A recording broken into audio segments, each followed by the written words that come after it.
Hi everyone, today is June the 4th, 2017, and this is the Duel Assessment, your podcast for Yu-Gi-Oh! Duel Links. My name is GreenRanger. And I'm Decktech. And it's been a very eventful week in terms of the gameplay and the news, mostly highlighted by the Duel Links World Championship qualifiers, and we're all pretty excited about it. What have you been doing, and how far are you in the tournament? So I got 3-star Demotion, and so I kind of joined that party. I'm missing a few cards kind of from, there's two major versions that we're going to talk about a little bit later, but I'm kind of, one of them is like good cards, and the other one is with Dark Magician and all of his support cards. And his support cards are super good, but Dark Magician himself is a little bit less powerful than the other cards that you could be running.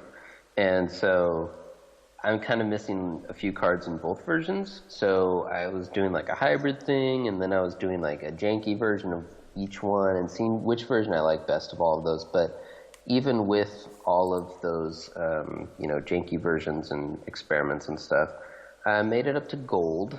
I probably would be a little bit higher. I definitely punted on a few games that I just misplayed, and the deck by design kind of games go pretty quickly. So if you mess up one turn, then you have probably lost because you paid half of your life and then messed up, and it just by its nature, usually if you misplay, you end up losing the game. But anyway, it's been lots of fun, and in addition to that, I've been busting open some packs. I got one order to charge. Nice. Still waiting on the other one. It's taken like 40 packs to get there. I got like 35 packs in a row with nothing good at all. And then after I finally busted open a super rare, and it was a Judge Man. And I was like, come on! Yeah, so that's what sucks about the old packs. Sometimes they just get like really crappy cards to be like the SR. Well, I guess it happens for all the cards, but like back then, the Judge Man was like a better card when the first two sets were out, and now it's just unplayable. So that's right. Sucks. Yeah. I just got power creeped out of my pack that I just bought, so that's a bummer. And the only other thing is that I've gotten the Paradox Brothers through all of that gameplay and stuff. I've gotten them up to 35, so now I'm back to having all my characters maxed out, and just waiting for some gems to come my way. That's cool. Yeah. How about you? What are you up to? How are you doing in it? I've just been focused on the tournament, using a Victory Viper deck that changed up again. It changed it like 2 times, but as of this morning, I'm gold 4. I had an undefeated streak until silver 5, where I finally got beat by someone playing a 30-card deck, but yeah, very fun just playing.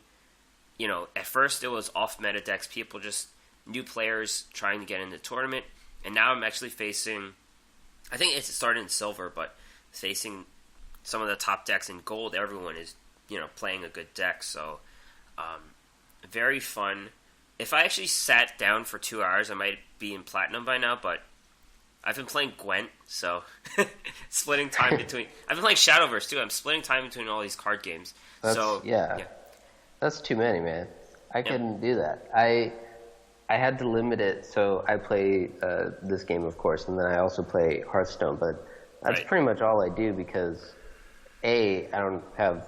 Computer. I can't devote that much time. Well, yeah, that's true. I don't have a real computer, really, that works very well. B, I don't have, like, a ton of time to devote to it, and I want to make sure that I'm, like, keeping up with my games, so that's kind of what I have to do for that. But the C-est one is that I'm just, like, not smart enough to handle that. I could barely keep track of all the cards that are in these 2 games, and Duel Links is really taxing that because they, release 1 million cards a week, so for you to be able to keep up with like the gameplay and the rules and everything in each game, I'm impressed.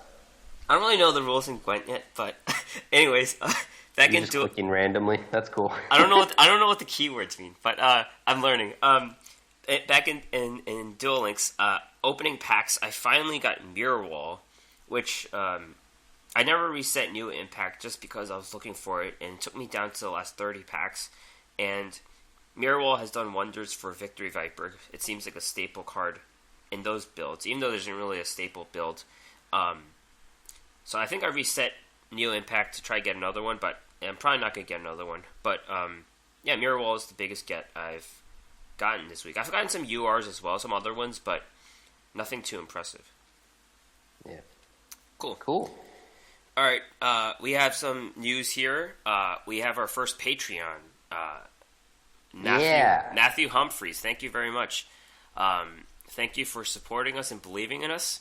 Yeah, do you have anything to add about that? Yeah, just to Matthew and to everyone out there, please feel free to reach out and let us know what you like about what we're doing, and what you think we can work on, and what you think any funds that might be coming our way might be best used for. All those types of things. We'd love to hear your feedback, and we'd love to earn more Matthews and more people of other names as well. I also would like to apologize. We don't have like a soundboard or anything, but I wanted to have like a celebratory sound loaded up on my phone, and I totally forgot to do that. So, yeah! I could have done something afterwards, I guess. Oh, yeah. We'll fix it in post. Yeah, we'll fix it. Okay. So thank you very much. We really appreciate it. It made Decktech's day. I forgot what you were doing. You were at work or something. Figured you found out. Yeah, I was working, and I messaged you right away. I think it was like 12 or 11 here. So you're there. You're late at night. That happens sometimes. All right. So thanks very much. Now we're going to talk about the news, the tournament news, and there were some tournaments that happened last week, and there was the weekly Reddit tournament, which we said last week didn't happen, but it actually did, so we're going to talk about that for a little bit. It was the first appearance of the new Paradox Brothers skill. There were some decks with the 3-star Demotion deck, and there was actually a lot of diversity in the decks. First place was Creative Timothy, and he was using a Gravekeeper's deck. Let's see. Yeah, so it's pretty much the standard Gravekeepers you see nowadays with the 3 Chiefs, Soul Exchanges, and double summons. I mean, the decks kind of vary in how many they have of each quantity, but it's a wallet deck, I guess. It's pretty expensive. Pax, second place with Harpies. Runs Heart of the Underdog, which is a card I've seen in the qualifiers with Rex, and he drew like 4 cards in a row, so it might be something. I don't know. How good is that card in Harpies, or do you think it's really crazy? I don't think it's crazy, but I do think that it's a notable decision, because a lot of people are running 2 vanilla Harpies, the Harpy number 1, because that one's just super good, and like a couple Sonic Ducks, and maybe a couple Dunames or whatever, however you say that. And so like you're already running, I don't know, maybe 6 to 8 vanilla guys, and I guess this list runs 1, 2, 3, 4, 5, 6, 7, 8, 9. So it's a little bit of a change. You're devoting 10 slots, but not really, because you already would have devoted maybe 6 of those. But I do think that you are passing up on a lot of power from Birdman and from Harpy Lady number 1. And so I'm not sure if it is worth it. It's definitely a powerful interaction if you draw it, and you obviously have some benefits from pretty much always making sure your order to charge is going to connect.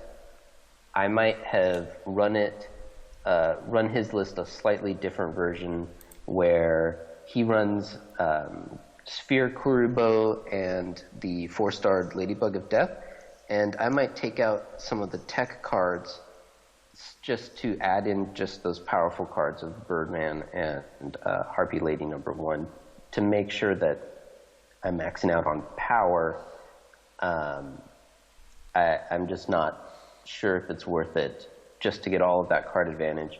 You know, at a certain point, you don't need that many cards in your hand, even if you're sacrificing them for order to charge and enemy control. You can only play one per turn. So I'm not sure if this is the best build.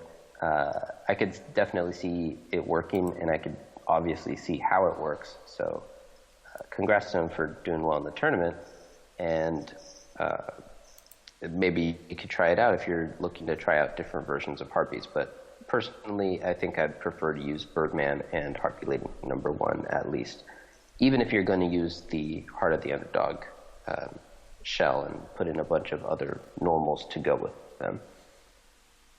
Cool. Third place is a guy named I'm Bad at Yu-Gi-Oh! And he used a deck, Last Gamble Desert Twister deck, 3 Wild Tornadoes and 1 Supremacy Berry. Fourth place, Lilia. We've heard of this person before. They used a Last Gamble Karate Man 1-turn kill deck.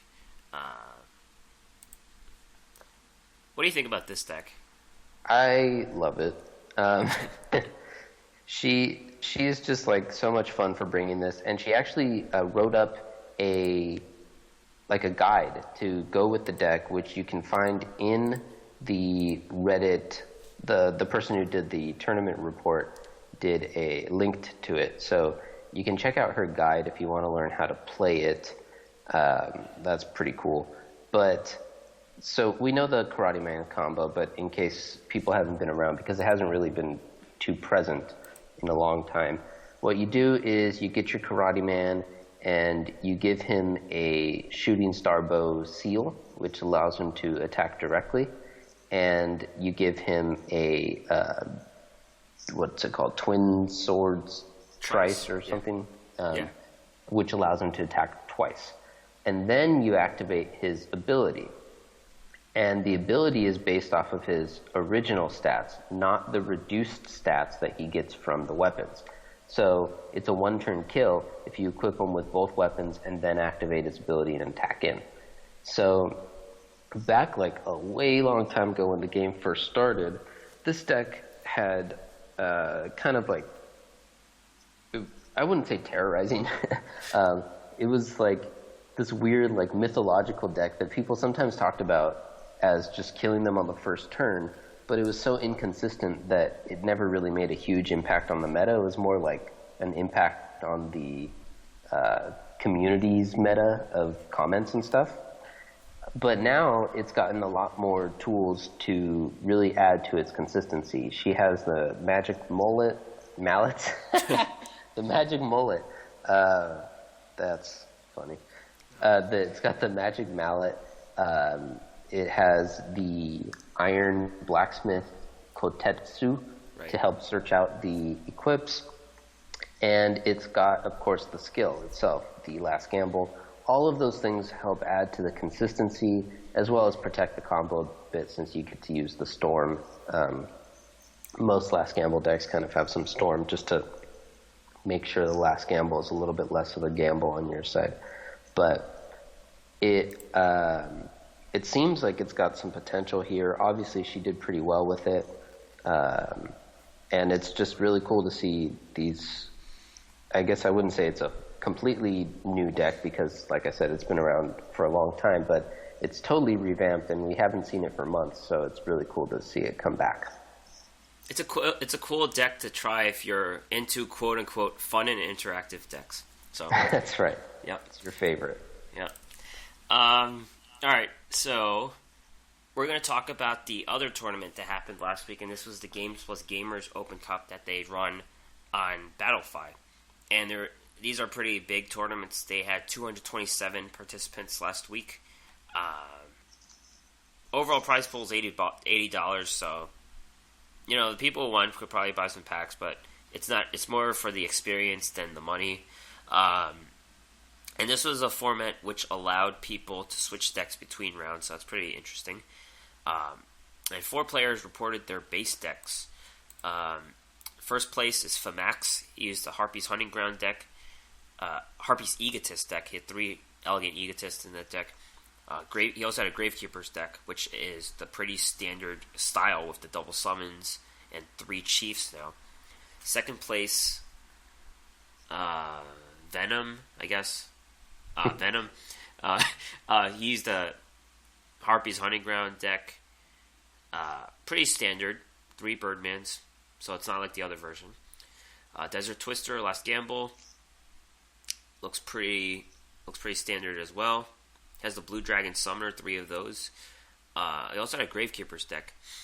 One double summon, a Skull Lair. Oh, this one's pretty interesting. This one has the Fiend Jester. He also has a Neo the Magic Swordsman for some reason. Well, this one actually uses Power of the Dark. That's why. Oh. Whereas other ones were using Restart to make sure that you get the Recruiter as early as possible, which is kind of like the standard. So this is a really old school one. Yeah, like the first one, yeah. Yeah, I had Fiend Jester in my deck. It was really cool. Third place, Kai Teoburn. Has 3 monsters in this Lady Assailant version. Last Gamble, Desert Twister. Has Supremacy Berry, Smoke Grenade, but everything else looks the same. Harpy's Hunting Ground, more monster-based version of vanilla monsters. But it also has the Birdman, too, Birdface. Yeah, this one's weird because it seems like this looks a lot like the version that I would run if I wanted to run the Heart of the Underdog, but it doesn't run Heart of the Underdog. Yeah. Because this version has 8 vanilla monsters, which seems like just about the max that you can cram in, really. It's got 2 Birdman and the 1 Harpy Lady number 1, which I just think are too good to pass up. And then it maxes out on Order to Charge and enemy controllers, and then it's got a couple of those just really strong traps. But I think like around 8 is enough to run Heart of the Underdog, and it might be worth it in this one. Yeah, it's pretty interesting. And the 4th place person reported one deck, VTR Perez. He's another Desert Twister deck, but this one runs Bazoo and also Big Bang Shot. So a more powerful deck, I guess. It's more minion attacking type deck.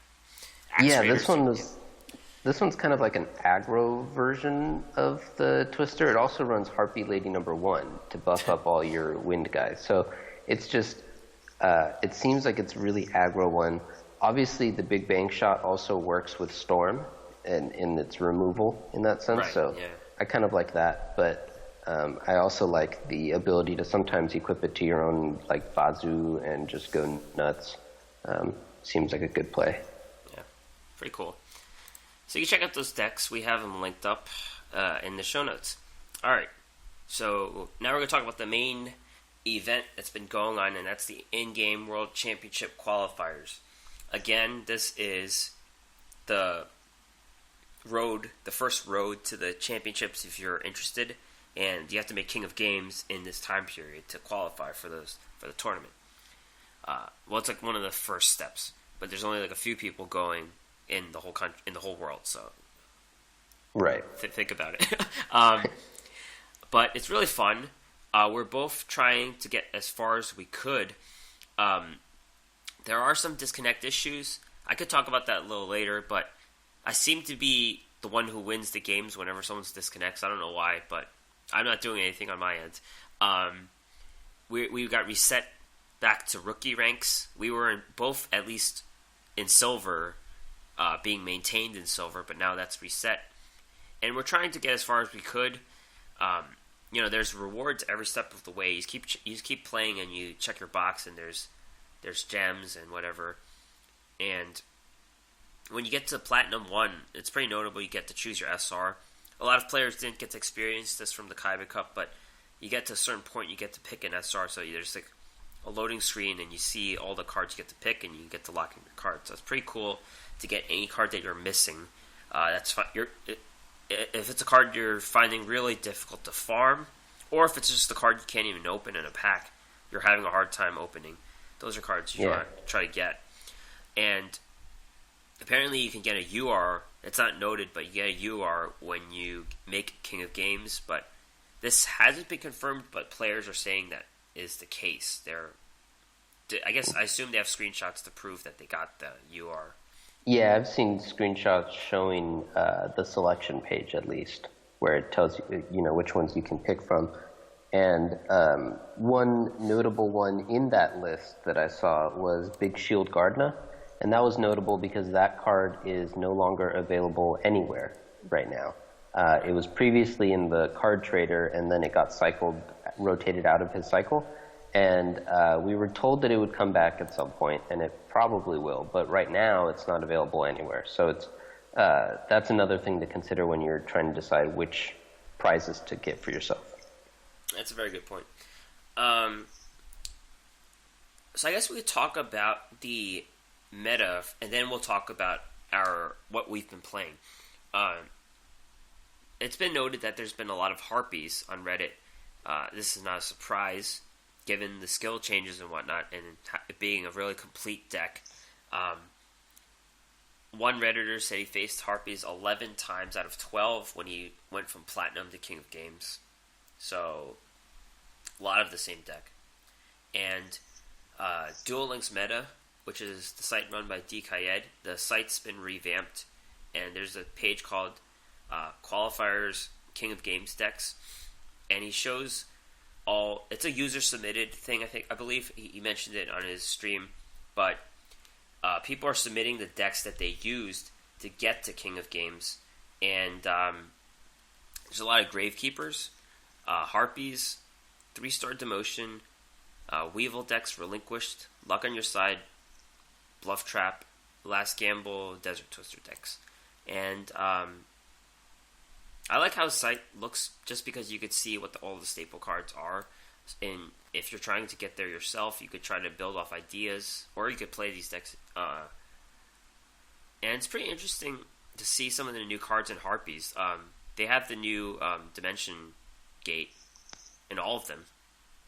Right, so I'm sure that he suggested this list or something, because he noted that 11 people in his Discord community, at least at the time that he made a Reddit post about this, ran 19 of the same 20 cards in their Harpy deck. And he posted the deck that everyone was running, and it, like you said, it runs the Dimension Gate, and it's got, 8 of the vanilla Harpies, Mirror Walls, 2 of them. And then the last card is either a Wild Tornado or a Windstorm of Iroquois. But it's the 8 vanillas, 1 Harpy Lady number 1, 3 Econ, 3 Order to Charge, 2 Dimension Gate, 2 Mirror Wall, and then that 1 flex card. And it seems like it's a really solid list, especially considering that enemy controller and Dimension Gate interaction that you told me about, where you can if you steal your opponent's monster with the enemy controller and then you Dimension Gate it, it's yours forever once you bring it back. And Dimension Gate is one of the new cards from the Paradox Brothers event, where you can remove a monster on your side from play, and when the Dimension Gate, which is a continuous trap, is destroyed, the monster comes back. And you can purposefully destroy the Dimension Gate when your opponent declares a direct attack to your face. And so it works really well with Harpies because they can destroy it whenever they want by playing a Harpy, as well as the normal trigger when someone attacks face, and then you just get to steal their monster full time. So that's pretty cool. Yeah, that interaction also works with a card like Jowls of Dark Demise, but I'm not sure if there's another card other than... Econ's obviously better for that stealing interaction. There might be some other cards that steal a card for a turn. It's not coming to me right now, but... Yeah. Alright. Yeah, so I guess we could talk about what we've seen, what we've been playing, and also what we've seen in our experiences. So You've been playing 3-star Demotion in 2 different versions, right? Yeah, I would say I've been mostly playing 2 different versions. There are 2 different versions that are kind of really popular, and I talked about it a bit in the intro. Those versions are the Dark Magician version, and the second version is just the best 7-star monsters version. The Dark Magician one is very powerful because it makes use of like some super strong support cards for Dark Magician. You have the Dark Magician or Dark Magic attack, which clears the entire back row, and that was a level up reward for leveling up Yugi. So you only get one of those, but it's obviously super powerful. And that only works if you have Dark Magician in play, so you need to run him. You have, I forget the name of the card, but it's with the swords. Fan of Knives. Is it? Oh, I don't know. It looks kind of like Fan of Knives, I guess. But it also, maybe I can pull up my list. It also only works if you have him at 1,000 Knives. There we go. Yeah. Only works if you have him in play, but it's just destroy an enemy monster, regardless of position. Super powerful, of course. You also get to run Champion's Vigilance, which is just a very strong card, again. And then you kind of wrap it all together with Dark Magician Girl and Fiend Jester.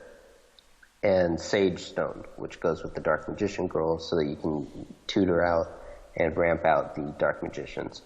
And so it's a very tight deck where it all works around getting Dark Magician out, and you can use the skill or the Dark Magician Girl and Sage Stone to kind of make that happen as soon as possible, because you need to make it happen for like any of your deck to work.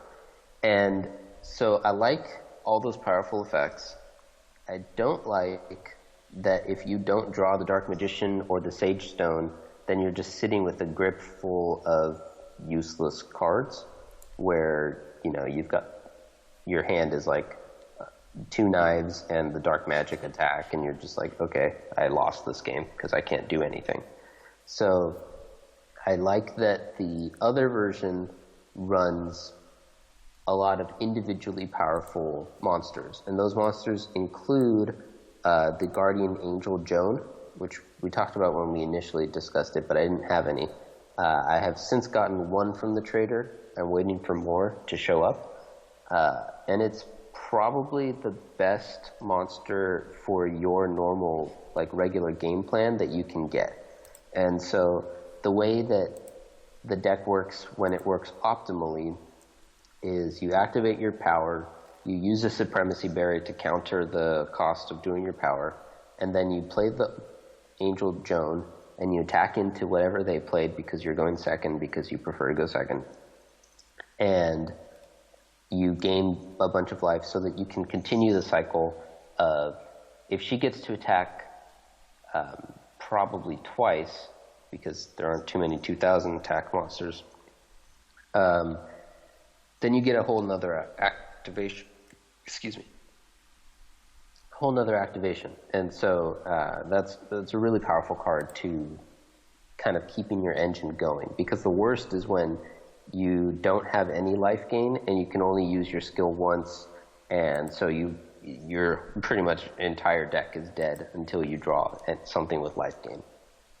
The other cards that tend to go into the good cards version, as I'm calling it, are the triple barrel dragon or whatever it's called. Barrel dragon.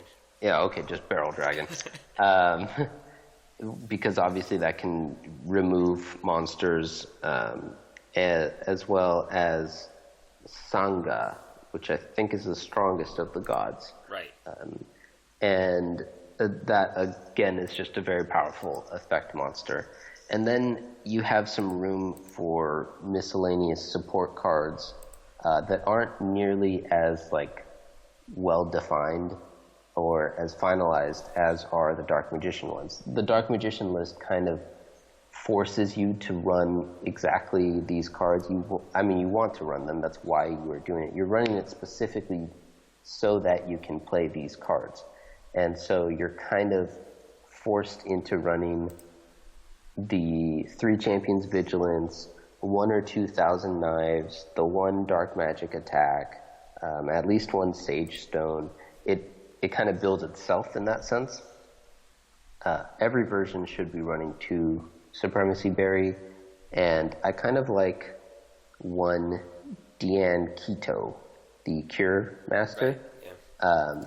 Supremacy Berry only works if you are at lower life than your opponent, so it works amazingly well when you do your first activation. First activation, Supremacy Berry, it essentially makes your skill just discard a card, and you get to summon stuff, which is great. But after you start attacking, it doesn't often work. So Dian Keto is nice because it can give you that little boost that you need after you've started attacking to sometimes just stay out of burn range, but also to activate your ability one more time. So I'm kind of in between builds because I only have 1 St. Joan and only 1 Barrel Dragon. So my good cards version isn't as good. And the Dark Magician version, I only have 1 Fiend Jester. I've replaced it with the Blue Dragon Summoner, but it's not as good because you can't ramp into the Dark Magician Girl. But it's working okay, so right now I'm doing that one. Initially I'd kind of done a little bit more of a hybrid version, but right now I'm just running slightly janky version of the Dark Magician, while also making room for the Guardian Angel Joan, the 1 copy. So that's kind of where I'm at. What are you running, and why don't you tell us about it? Yeah, so this is a huge revelation for me. I don't know what my decision making is ever, but I decided to go with Victory Viper.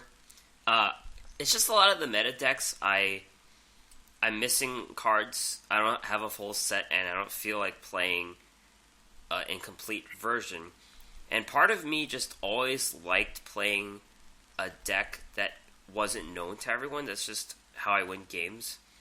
So I went with Victory Viper, and it kind of also was precipitated by people winning tournaments with Victory Viper, so I looked at some of those lists, and of course I didn't have a full set there, but I decided to build off it and do the best I could with it. So the version that I run, Victory Viper doesn't really have a standard list because it's not the best deck, but typically you have 3 Victory Vipers, you have 3 Lord British Fighters, you have at least, most decks have 3 Sergeant Electros, only have 1, so there you go. And you run a lot of combat tricks. The version that I run does not run Power Capsule. I found it to be too inconsistent just to have, kind of like what you said about the Dark Magician, there are certain cards that only work with the Dark Magician. And here, 3 Power Capsules will only work with the Victory Viper. Mm-hmm. If you have your Lord British Fighter, he can't use it, so I decided to cut them out. My first version had 1, but then I cut them out entirely. I run the version with 2 Falchion Betas, and Falchion Beta is a ship that, so all these ships have 1200 attack, which means that they're pretty weak, and you face Mako, they're only at 1000, so you know what I'm dealing with now. Yeah. Falchion Beta is the card that when you destroy a monster, you either send a light monster to the graveyard or you resurrect one. So typically I'll have one of my ships dead. Like I don't play this card first. I only play it when something's dead. Or like I never just lead off with a Falchion Beta. But it's like a monster reborn. It brings back one of these monsters. And Victory Viper is the one that it powers itself up, and it also has an option token, so it makes a clone. And the clone dies when Victory Viper dies. Victory Viper also has the option to destroy a face-up trap or a magic card. But the card that I find is the star is the Lord British Fighter, which is just a normal rarity monster. It also has 1200 attack. When it destroys a monster, it gets to attack again, or you could destroy a set card, a monster or a trap card. Or you could summon an option token, which does not get destroyed when he gets destroyed. So sometimes I just run away with this card attacking twice, I mean, obviously you have to make the decision. I don't attack twice all the time. I usually try to destroy a trap card that's on the field. And some of the other cards I run in this deck, I run one Sergeant Electro, like I mentioned, one Twin Barrel Dragon, Sphere Karibo, and then a bunch of different cards. I run one Ryoku, one Enemy Controller, one Mirror Wall, one Rising Energy, a Rare Metalmorph, one Adhesion Trap Hole, one Metalmorph, two Security Orbs, and one Windstorm of Edequa.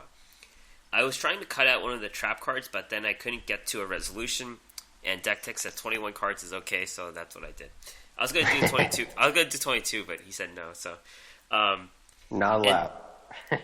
And this deck, you know, the combat tricks is what makes this deck work because the monsters are so weak. They're only 1,200 attack and 1,000 with Mako. I faced a lot of Mako decks, so they're 1,000 attack. I'm attacking into 4-star Ladybugs of Doom, and I can't even destroy them. But you know, you flip the monster, and oftentimes the 1,200 attack is good enough to defeat something in defense mode, like their Sonic Ducks, their Master Kianshi, any of those vanilla beaters, except for Gearfried, it could beat. And once it destroys a monster, you abuse the ability of Victory Viper or Lord British Fighter to fit your situation. And some tricks, sometimes I take damage on purpose. Let's say I'm going first. I have a monster in my hand, but I don't feel like playing a 1,200 guy to get destroyed. I set some cards, I get attacked on purpose, and using the Sleight of Hand ability, you get 7 completed, which is a 700 equip card. And that makes your card 1,900, so you can pretty much kill whatever's on the board and then ramp from there. Sometimes I beat up Taya Burn deck just by doing that, and I did over 4,000 the next turn thanks to the cards I had. And something to note is that Rare Metalmorph doesn't work with 7 completed. It negates a magic card, so sometimes I've misplayed before where I tried to use both of them on the same card, and I lose 200 attack. So don't do that. Yeah. I've seen Sleight of Hand is typically the skill you would use, but Balance is not a bad skill either. So sometimes you could run a Mako and run Balance, just because this deck loses when you have all your trap cards or all your monster cards. You need to have some combat tricks and some of your monsters to get on the board and ramp from there. So I'm going to see if I can take this to Platinum. I should be able to. I'm Gold 4, like I mentioned. And I've been in some really crazy games. I faced Gate Guardians. I faced Daedalus. This card beats Harpies up really good because of the Security Orbs. I've just been using that really well. And it beats Harpies, from my experience. I haven't faced a really good one yet. I haven't faced a Relinquished deck either yet, but I've been doing pretty well with this deck, and it's been really fun to play, and it's also a really complex deck with a lot of burst. So, great experience overall. Sounds like it's a tricky deck. It's interesting that you say you've faced a lot of Mako, but no Relinquished. I'm kind of in the same boat. That is about the Relinquished. I haven't really faced any Mako, though. Neither of us are super high in the ladder, so I'm not surprised that we haven't seen a ton of meta decks. I'm still facing a lot of like 30-card Yami decks, which tend to be newer players. I have faced some meta decks as well, but it's still mostly non-meta decks. Before we move on, DKed in that post about the one Harpies deck that everyone on his Discord is using, he also kind of expands on it in the comments and says that there are, he thinks, 3 best decks right now at the high levels are Harpies, Relinquished, and Gravekeepers. And we talked about this going into the event, that we thought Harpies was probably going to be the deck to beat, and that he thought Gravekeepers was a good play to bring because it's a very powerful deck that not too many people have played against. So you get the surprise advantage that you were talking about with your deck, but slightly less degree. But the Relinquished is interesting because it went from probably being one of the most prevalent and powerful decks to I haven't seen it at all. You haven't seen it. I'm sure that there have been some people who have been using it, but I have not seen it get a ton of play in the posts that are showing the people who've made King of Games. And it just shows that Relinquish got definitely hit the hardest by the switcheroo nerf, and also by the fact that we're kind of in a Harpies meta. So Relinquish doesn't line up naturally super well against Harpies. It lines up okay, but not amazingly. The people in the comments who were, commenting back and forth with DKID were pretty sure that, or they were agreeing that they were seeing mostly Harpies, but they were also seeing a large amount of Weevil, they were saying, in the Platinum ranks, and that they were not seeing very much Relinquished or Gravekeepers. They were also having this discussion. I have not played a ton of either deck, so I couldn't really personally say, but it seems like the Reddit community is pretty sure that Weevil is a counter to Harpies, whereas Harpies beats Gravekeepers, and the Relinquished versus Harpies matchup is probably based on both decks' tech choices. And so I guess if you are trying to make it up in that top level meta, as of about yesterday when we were putting together these show notes, it looks like it's mostly Harpies and Weevil decks at Platinum, and the Harpies are probably the deck to beat, and the Weevil decks are trying to be built to beat it. And like you said, the security orbs are a good way to do that. Of course, that was kind of brought in specifically for that purpose, you gotta assume. So nobody's really mentioning 3-star Demotion, except for memes. I think it has definitely made an impact in that a lot of people did submit it on the DKID directory, which, by the way, we have a Duel Links meta directory and a GameA directory, both kind of compiling lists of their people who have made it to King of Games. So we've got a ton of deck lists if you want to check them out in the show notes. So between those two lists, there have been a lot of 3-star Demotion, but it isn't getting as much talk. I think it might not be at the power level of these other decks. It feels kind of fragile with me playing it, where if my first guy gets handled, if I don't have life gain after that point, I usually lose. And even if I do have life gain, if my first guy's handled, it's kind of an uphill battle. So I could see it kind of having trouble with these decks that are maybe naturally kind of well put against it, or just are really solid decks and that have some counters and stuff. So I might not end up going all the way with it. We'll see how far it takes me and how well it goes. But it doesn't seem to be meta at the highest levels. So that's something for me and anyone else who's looking to bring it or hoping to tech against it to kind of keep in mind. Is Harpies the deck you're going to fall on if you decide to give up on it? Yeah, probably. It seems like it's a very well-situated deck, and I don't have... See, the problem is that I only have one order to charge and only have one econ. So I might have to run the Harpies Relinquished hybrid deck just to kind of fill out the slots. It's pretty much almost universally agreed that that deck is worse than either one, with the full budget version of either one.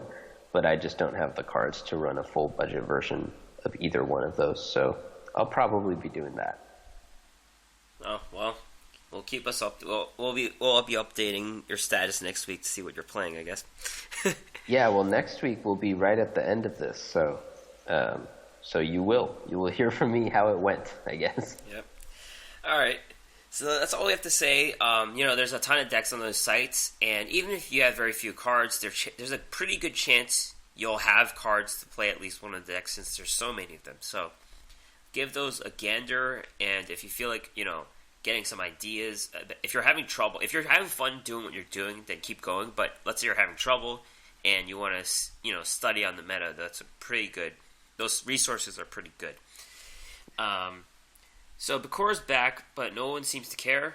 I've been off social media, Reddit for a little bit, and I felt the same way without knowing that no one cared. I just didn't care. I was just obsessed with the tournament, I think. But he's back, and part of the reasons why we don't care is because his rewards are the same exact cards, with highlighted by Dark Voltanis. I mean, the better card's Trance Archfiend. That's probably the only card you would want from his collection if you're interested in playing Fiends. But he's just here for a few more days, and he's coming back later in the month with his event. So it's just he's just a roving LD who's good. It's not a complaint at all. He's good to farm skills with and cards. I haven't farmed him at all, but apparently there is a way to do it. Yeah. And before I get into that, I just want to say I think that the reason why they brought him back, and they brought him back so insignificantly, is so that the people who don't want to do the World Championships because either they feel intimidated or they haven't made it to rank 4 yet, so they can't, or they've just hit a wall and they want to take a break from it. I think they wanted something to be in the game for the people who aren't doing the World Champs, but they didn't want it to be an exciting enough thing that the people who wanted to do the World Champs felt like they had to also do this other thing. And so that's why there's no new cards, but there's still this little, it's kind of like a mini event where he shows up every once in a while just to give some excitement to the people who, maybe the more casual players or the newer players or the people who just don't feel like doing the PvP. So I think I understand why he's here without any new cards.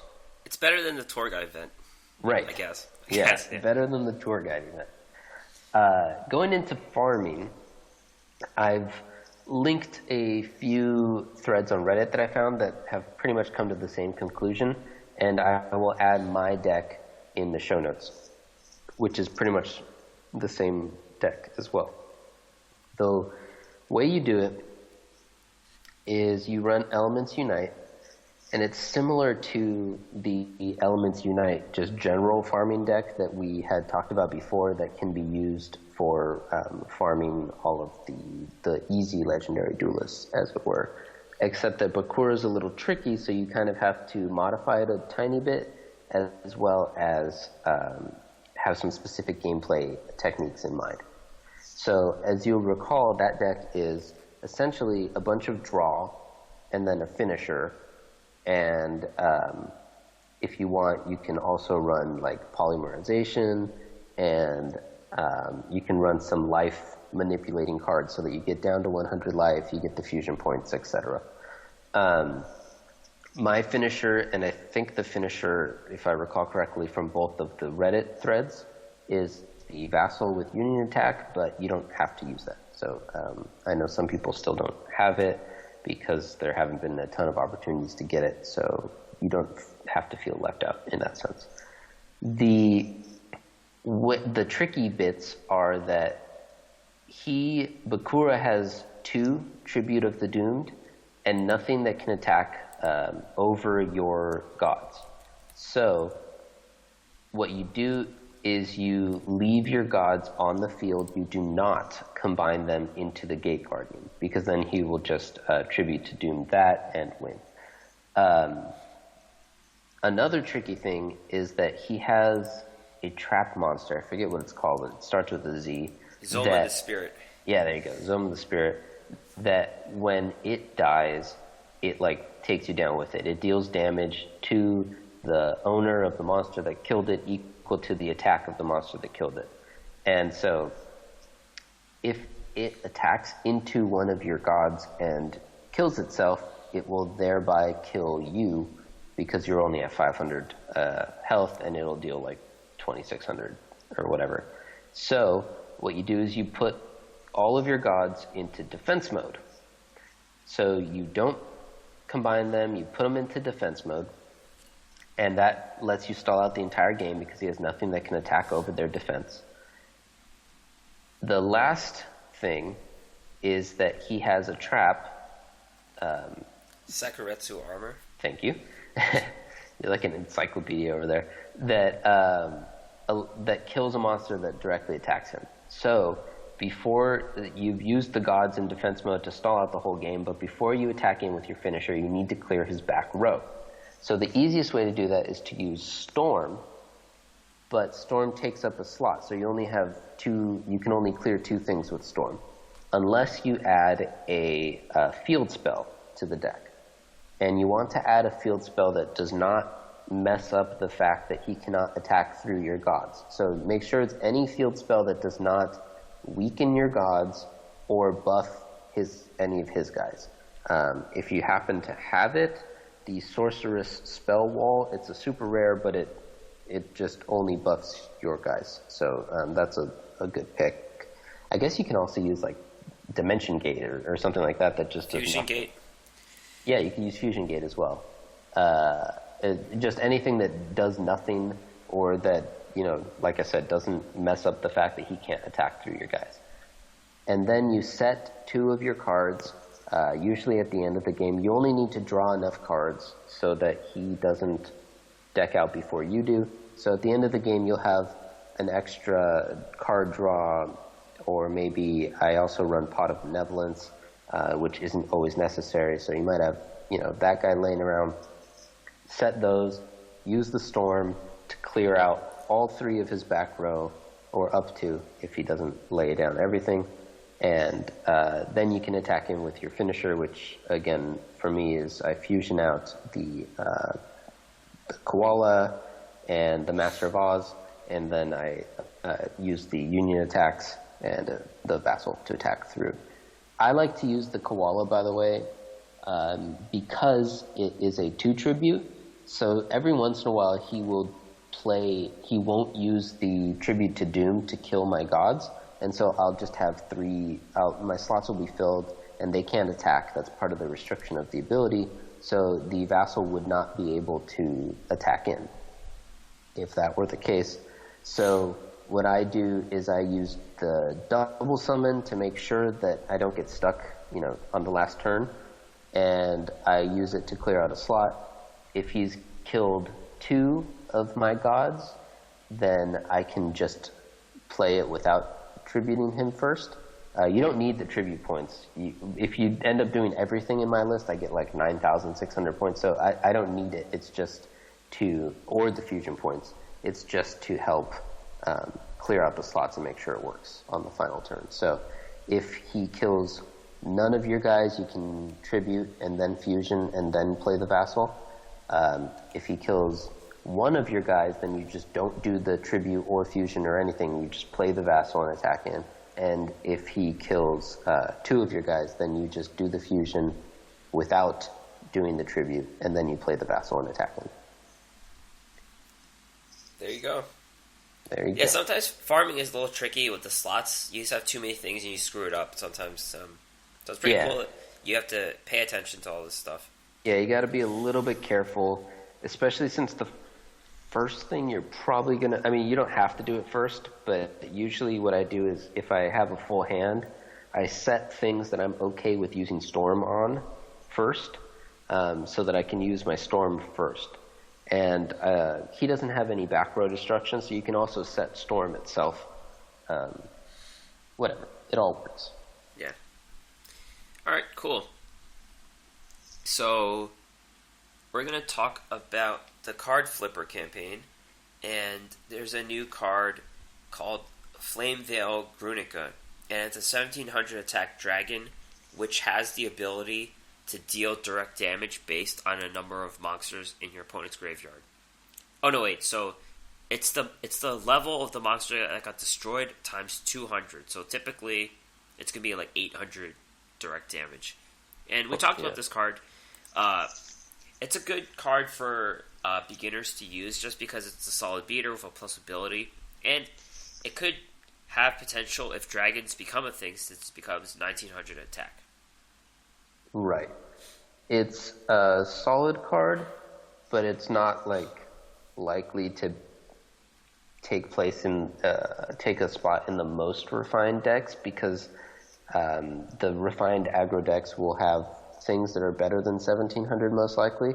So like you said, if you want it to be in a really refined list, it would probably require a little bit more dragon support so that it can get that buff as well, the fuel bonus.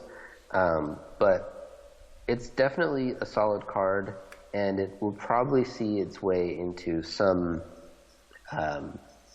maybe people with lower collections, I guess, smaller collections, I mean, will be able to put into their aggro decks. It's definitely a solid card. We also get another Shield Spear, apparently, so... Full set. I think it's the last time they're going to give it to us. Probably. Gonna miss it. Also, it's Yugi's birthday. Like other fictional characters, Yugi doesn't age, but it's his birthday. It's like The Simpsons. They had a joke. It's like, I'm still 10 or something. It's like a 20-year episode. It's like, I'm still 10 years old. But they're giving us 640 gems. Half of it up front, next over 5 days. So, in addition to all the gems we're getting, this is another way they're giving us gems. And also 200 gems for 45 million downloads, which is a big achievement. Yeah, so that's in addition to all the gems that we're also getting just for playing the World Champ. So it's really nice that I'm getting this big influx of gems, because when I was for like a week there, I had finished leveling up all of my legendary duelists, and it was just a week of pretty much doing nothing, because the gems at that point, I still haven't done all the stage missions, but the gems at that point had dried up a lot. And so it's nice to have all of these various things adding to my gem counts. Nice to have those have been pretty dark times for you. Yeah, it was really rough. Alright, so we're going to talk about some upcoming events briefly. There's going to be an event called a Duel-A-Thon coming up mid-June. They promise to offer daily and cumulative rewards, new cards, and an opportunity to stock up on new gems. So we don't know what this is, but I guess they count the number of duels you do, and you get more rewards, which is always good. Yeah. New legendary duelist coming up mid-June. It's probably next week. The quote is, "Want some new cards? You're going to have to beat me." Based on data mine files, they have Merrick and Mokuba. They have icons of them. And just because Merrick hasn't been released for so long, and he's such an important character, I think it's going to be Mokuba. It makes sense given the tournament's running and Kaiba's doing all this stuff. Mokuba comes by and just like, oh, here I am, I'm going to help out. And he gets kidnapped or something. But I think he's going to be the duelist. And the thing about it is that he's not really a duelist in the game. He plays one game against Yugi when he steals his deck. But Mokuba isn't really known as a duelist, and I don't really know what cards he would be using in the first place. But they say you're going to get new cards, so... Yeah, I think the wording of it is, again, a clue.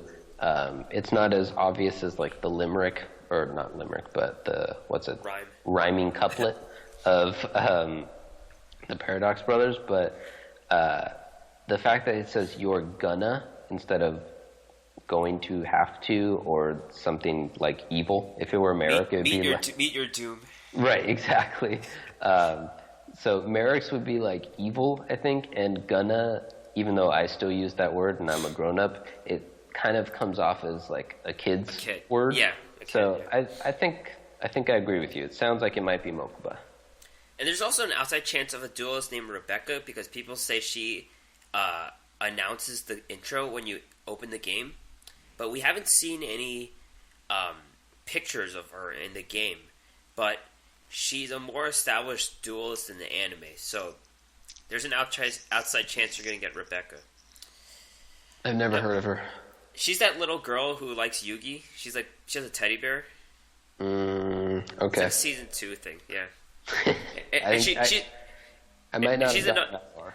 She's another American character. They don't really... It's not as blatant as Bandit Keith, but she's American, so... Yep. And also, Bakura's Destiny board event is coming back in late June, and there's a chance we could get another Dark Necrofear.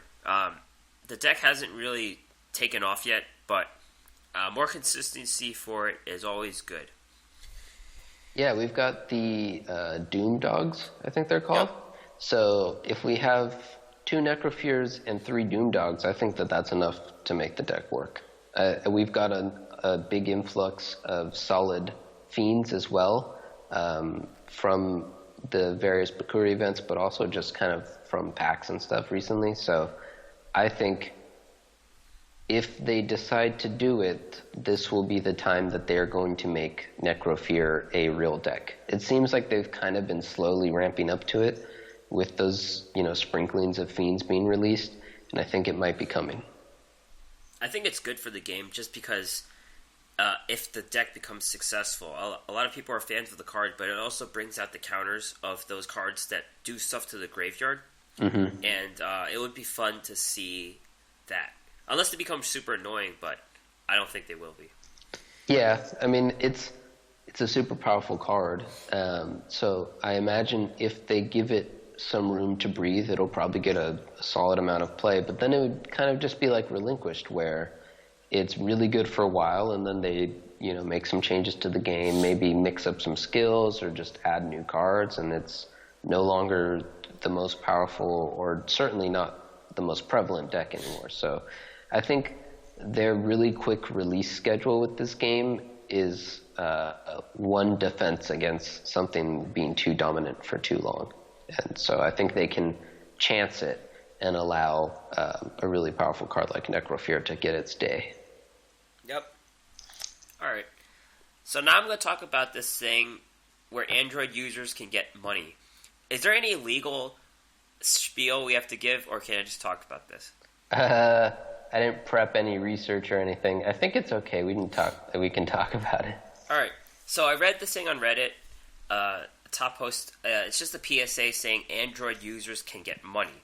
And you basically get money by doing surveys. I've heard of this before, but I've never actually tried it. You install an app called Google Opinion Rewards, and they ask you to do surveys for money. And they go into your Google Play balance account. So I had some money in it already, but then I got 12 cents by saying if I rented or owned a home. And that was it. I got 12 cents for that. And apparently, you have to enter your zip code, but that's it. And apparently some cities, if your phone is near an area like a mall where there are shopping areas, apparently it picks up, you're more likely to get a survey that way. But it has been inconsistent. That's the only one I've gotten so far in like 3 days. But it's an easy way to get money, so you could spend this money anyway. You could buy music, you could buy movies or whatever. But it's a way to get money for packs. For a free-to-play guy like me, I would feel less guilty spending money if I got easy money for doing nothing, just answering questions. So, right. Google Opinion Rewards, check it out if you use Android. All right, and then the last thing we're going to talk about today is a rumor. There was a screenshot from Facebook about Reconstructer Revolution being limited. It's exactly a month from now, July the 4th. They might restrict Reconstructer Revolution to 1 per deck, and this would obviously, it could just gut out Taya burn decks unless they find another way to get back. But I think it's one of the biggest things. But we don't know if this is legit. The post was taken down, which means a rogue employee could have just posted it, but we don't know if it will happen. Right, and also, so the Reddit put the post up, and by the time that I looked at the Reddit post, the link to the Facebook page no longer showed the post that apparently showed this. And a couple other Redditors corroborated it by taking the screenshot. It wasn't actually in the original post, the screenshot, so someone else posted it. But, of course, since I didn't see it myself, I just want to, slightly caution people that it might be some sort of collaborative ruse where these people have this fake screenshot or whatever, and they're helping each other post this troll for some reason. But that said, the post read, and it's kind of written in not perfect English, which sometimes happens because it's a international game that is based in Japan. But the spell card Reconstructer Revolution become limit card since 4th July. You are only allowed to put up to one piece of this limit card in your deck. Please note, it's not permanent as survey of changes to the environment still keep going. So, you know, the language of it makes me think. I understand that the game is not just for native English speakers, or it's not even based in America, but it seems like this is such a loose translation that hasn't been refined yet, that the announcement, if there is to be one, was not yet ready. And that's maybe why it would have gone down, because at the very least, one of the steps that they would have taken before making this announcement would probably have been some sort of like grammar check, or, you know, send it to PR to make sure it looks pretty at least. And so I think perhaps the guy who's running the Facebook page got a little bit overeager and posted it, or got some mixed messages and was told to post it or not. And like I said, there's still an outside chance that this was all kind of just trolling us. But like you said, if it is true, that is probably a big change to the burn decks. I mean, Reconstructor Revolution is kind of what the deck's centered around. It is often your biggest individual burn spell, but it's also the reason why you feel comfortable running Cup of Ace, because either result is good for you. So I'm not sure if the Teo burn deck will continue to exist if this happens. We might get the modified kind of burn/control version. When we initially talked about this, we kind of mentioned that there are 3 versions, and since then it's all kind of gone into the straight aggro, just burn version. And maybe it becomes more of a burn/control deck. A couple other people in the comments to the Reddit post were saying that they thought that this might just make Teo mill decks the next big deck that everyone hates from Teo. But I haven't really seen much of that deck at all, so I'm not sure if that's really a likely result or not. But I think that's all. Well, are you pro or con against it? Let's say it's true. Are you going to be like upset, or you think it's good?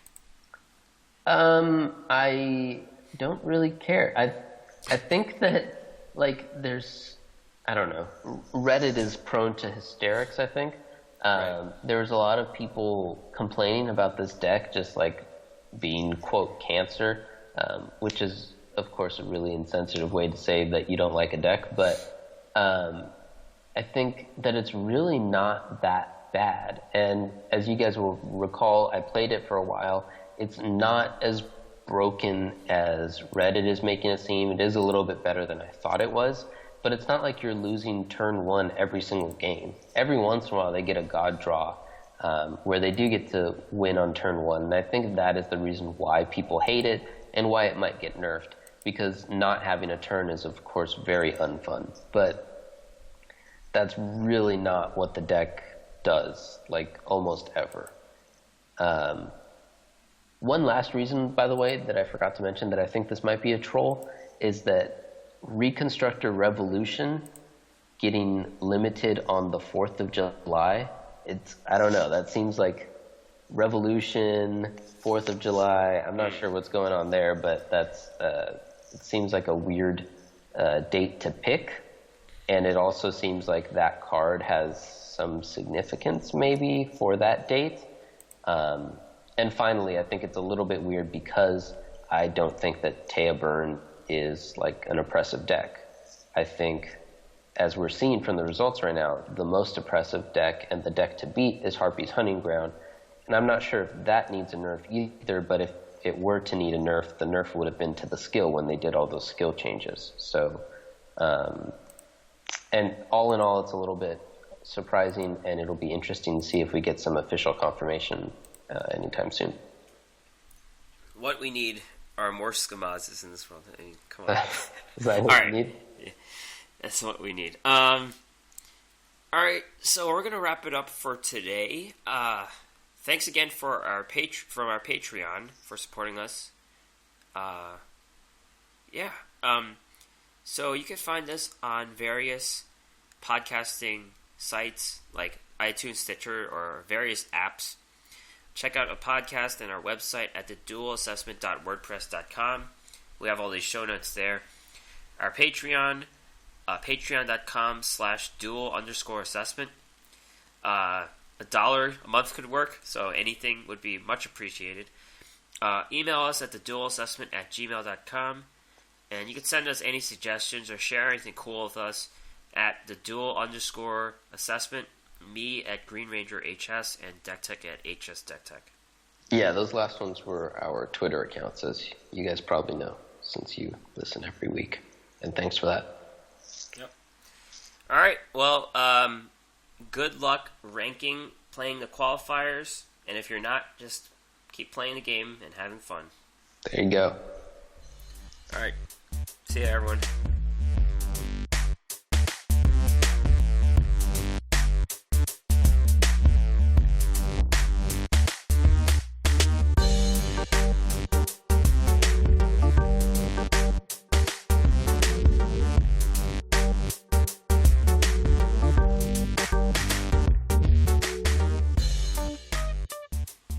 I thought you wanted to talk afterwards. Oh yeah, I do. I have a gripe. I didn't prepare this too well, but I have a gripe with the American decks on Reddit. And I'm not a patriotic guy at all, but I think there's too much of a wall meme thing here from the election. Let's see, this all-American deck on Reddit. There is Sorcerer's Spell Wall, Mirror Wall, 3 Castle Walls. Oh, I thought there were more than that. Oh, anyways, there's too many wall decks, and we don't even know if that's going to happen, but there should be at least maybe just two wall decks at most. And it's really a lazy design because there's just a lot of other cards you could pack into this deck, American deck. There are some good ones. Hungry Burger, that's a good one with the Sonic Bird is obviously the number one because it's an eagle with a jetpack, which is very, very American. Discblade Rider is a cool one. There's a guy on a motorcycle song. That's pretty American. Cyber Raider is an interesting one. I guess it's kind of like the whole hacking thing with cyber criminals. So okay. Cyber Raider. All right. Planet Pathfinder is an interesting one. I guess we're the only country on Mars, so this is what the rover is, I guess. Is that true? Wow. I think so, right? I don't really know what's going on with our space program, except that it's got a rogue NASA account, so I don't really know. I know the rover got stuck and it got abandoned. I think the first one it got stuck forever. Didn't they send a helper rover to go flip it over or something? No, 2 of them went at first, I think, and one of them died right away. One of them got stuck. Oh yeah, I think that happened. But there's multiple Planet Pathfinders on Mars. You know, that's like Red Rover, and then because it's Mars and it's red, and then flip my rover over. I don't know. That's terrible. They have Judgment. What do you think about that? Is the American justice system known for being anything spectacular? It is. Is it the best or is it the worst? Well, it depends on what you want in the system.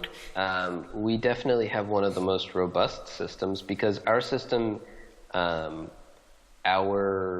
criminal justice system is kind of based on the premise that it is better to let 10 criminals go free than to let one innocent person get in jail. Okay. And our civil system, you have a right to petition the courts. And so our civil system, that's why we have so many lawsuits, many of which are considered frivolous, is because it's really easy for us to petition the courts. Okay. In a lot of other countries, it's much harder to bring a lawsuit. That makes sense. So yeah, I could see it. All right. Stimpack. Stimpack is a controversial one because people use steroids everywhere. Athletes use steroids everywhere, but I guess it kind of links to baseball.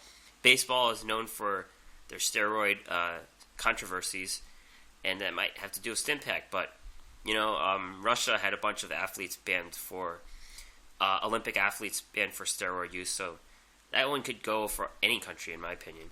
Yeah, and the baseball steroid era, isn't that over? I don't really follow baseball. It's over.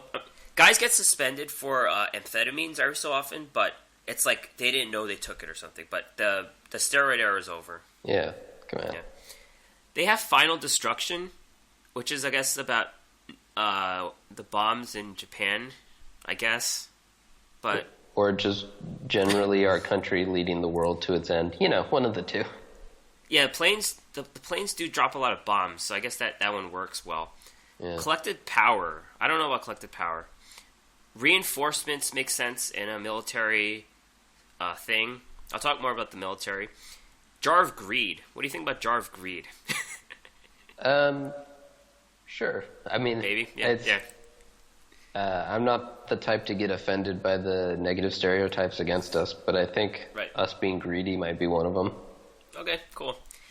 Some other cards I thought about that go into the military spending thing is Overdrive. Overdrive kind of looks like an ATV with a gun, so that one works really well. And just for people who like driving ATVs, that one works for America.